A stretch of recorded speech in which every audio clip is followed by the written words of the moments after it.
دلوں میں نئی زندگی کی امید لیے،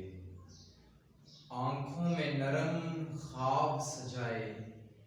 شانوں پر ذمہ داریوں کا بوجھ لیے، ہاتھوں میں کامیابی کی دلیل لیے،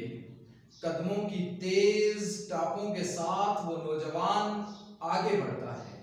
کہ دروازہ کھلتا ہے اور اس نوجوان کو یہ معلوم ہوتا ہے کہ اسے میں پاس کرنے کے باوجود نوکری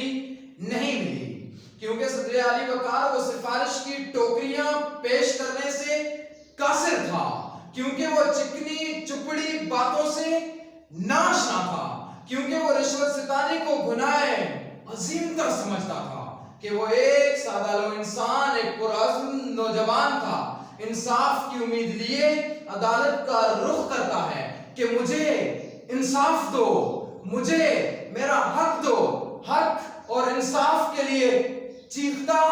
پکارتا نوجوان عدالت کی ٹھوکریں کھاتا رہا، بھٹکتا رہا اور کہتا رہا، ارے منصفو، مجھے انصاف کیوں نہیں دیتے؟ منصفو اگر تم تو کب انصاف کرو گے؟ مجرم ہیں اگر ہم تو سزا کیوں نہیں دیتے؟ صدر اعلی وقار، میں اسے آگے بڑھ کر یہ کہنا چاہوں گا کہ انصاف کے لیے جولی پھیلانے والوں سنو، یہاں انصاف نہیں۔ ریمنڈ ڈیوس جیسے سفاک قاتل کو رہا کرنے والوں پر بھروسہ کرنے والوں سنو، سانحہ قصور میں جنسی زیادتی کا نشانہ بننے والوں سنو، شارف جتوئی جیسے وڈیروں کے ظلم کا شکار ہونے والوں سنو، یہاں انصاف نہیں۔ 6 گھنٹے تک مسلسل فوارہ چوک پر تڑپتے بلکتے اور سسکتے رہنے والوں سنو، اپنے پیاروں کی لاشیں لے کر کھلے آسمان تلے انصاف کی بھیک مانگتے کوئٹہ والوں سنو، فٹ پاتھ پر بھوکے ننگے مرنے والوں سنو، یہاں انصاف نہیں۔ بتے کے نام پر فیکٹریوں کو جلتا دیکھنے والوں سنو، جعلی ڈگری والوں کے خلاف آواز اٹھانے والوں سنو، مختلف مقابلہ جات میں ناانصافیوں کا سامنا کرنے والے طالب علموں سنو، یہاں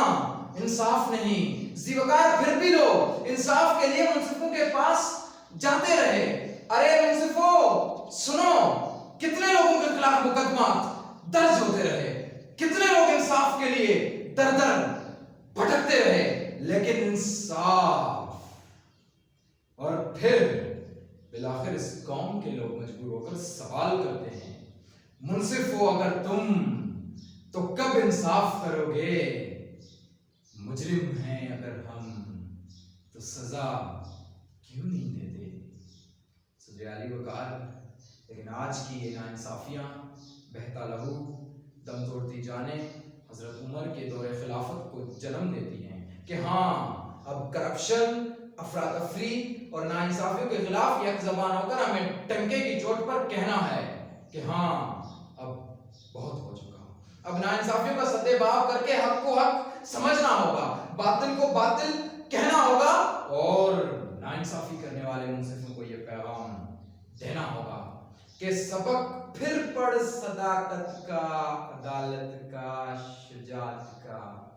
لیا جائے گا تجھ سے کام دنیا کی امامت کا۔